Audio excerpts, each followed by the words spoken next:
বিভিন্ন ছাত্ৰ সংগঠনসমূহে নিজকে অৰাজনৈতিক বুলি কয়, কিন্তু আমি কৈছোঁ যে আমি সকলোৱে ৰাজনৈতিক। বিষ্ণুৰাভাদেৱে এটা কথা কৈছিল যে মাকৰ গৰ্ভৰ পৰা যেতিয়া এটা সন্তান জন্ম হয়, সন্তানটোৱে জন্ম হোৱাৰ পিছত যেতিয়া চিঞৰি চিঞৰি কান্দে, সেই কন্দাটোকে ৰাজনীতি বুলি কৈছিল। আৰু সন্তানটোৱে কিয় কান্দে?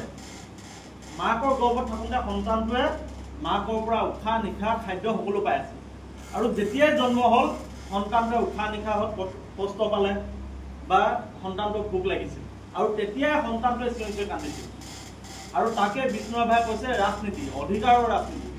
আৰু আজি আমি কৰি আছো অধিকাৰৰ ৰাজনীতি। এখন দেশত যেতিয়া স্বাস্থ্য আৰু শিক্ষা চৰকাৰে গুৰুত্ব দিব, সেই দেশৰহে উন্নয়ন হ'ব বুলি আমি ভাবোঁ। গতিকে আমি এখন নতুন অসমৰ কথা কৈ আছোঁ, যিখন অসমত স্বাস্থ্য আৰু শিক্ষাৰ ক্ষেত্ৰত গুৰুত্ব দিয়া হ'ব, যিখন অসমত আমাৰ নিবনুৱা যুৱক যুৱতীসকলক কৰ্মসংস্থাপনৰ ক্ষেত্ৰত গুৰুত্ব দিয়া হ'ব, যিখন অসমত আমাৰ কৃষকসকলক বছৰেকত 3 বাৰকৈ খেতি কৰিব পৰাকৈ গুৰুত্ব দিয়া হ'ব।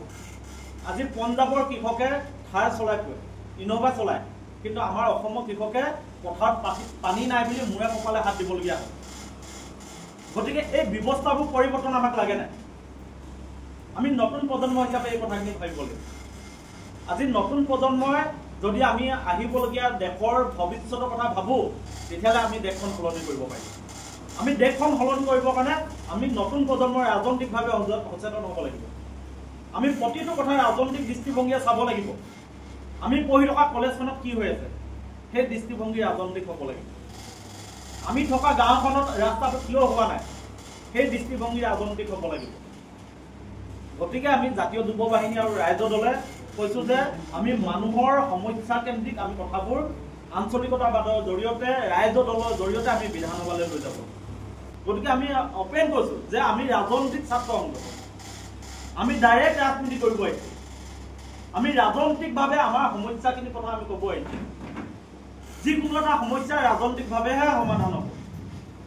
আজি গোটেই জাতীয় দল সংগঠনে বাংলাদেশীয় সমস্যা সমাধান হ'ব লাগে বুলি কয়, সীমান্ত সমস্যা সমাধান হ'ব লাগে বুলি কয়, বান গৰাখহনীয়া সমস্যাক ৰাষ্ট্ৰীয় সমস্যা ৰূপে স্বীকৃতি দিব লাগে বুলি কয়, কিন্তু সমাধান কিয় নহয়? আজি নিবনুৱা সমস্যা কিয় সমাধান নহয়? এই গোটেই ব্যৱস্থাটো, গোটেই সমস্যা কেন্দ্ৰিক গোটেই বিষয়বোৰ ৰাজনৈতিকভাৱে জড়িত হৈ আছে। গতিকে আমি এটা আঞ্চলিক দল কৰিব আহিছোঁ, জাতীয়তাবাদী দল কৰিব আহিছোঁ। আমি সদায় সন্মুখত জয় অসম শব্দটো লৈ আমি মানুহৰ মাজলৈ গৈ মানুহক শিক্ষিত কৰিব আহিছোঁ।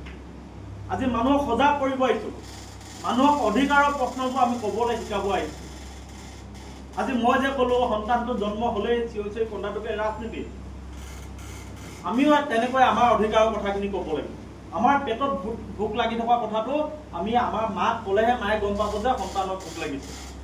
ঠিক তেনেকৈ আমাৰ অধিকাৰৰ কথাখিনি, আমাৰ গাঁৱত হৈ থকা সমস্যাৰ কথাখিনি আমি গৈ ক'বগৈ লাগিব, বিভাগীয় কৰ্তৃপক্ষ হওক, চৰকাৰক হওক।